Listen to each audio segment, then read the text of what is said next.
আসি। একদিন বলছে আমার পড়া হয়নি, আর একদিন বলছে আমার এক্সাম হয়নি। ও ডিসকাস্টিং। এখন এই বাজারে একলা একলা আমার পড়ে যেতে হবে, কার সঙ্গে জানি কথা বলি। আমার মা বলেছে এখানে চুপ করে বসে থাকবো, কারোর সঙ্গে কথা বলবো।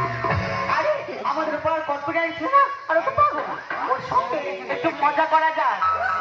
আমার মা বলেছে এখানে চুপ করে বসে থাকবো, কারোর সঙ্গে কথা বলবো। আরে বাবা, আমার সঙ্গে কথা বলে তোর মা কিছু বলবে না।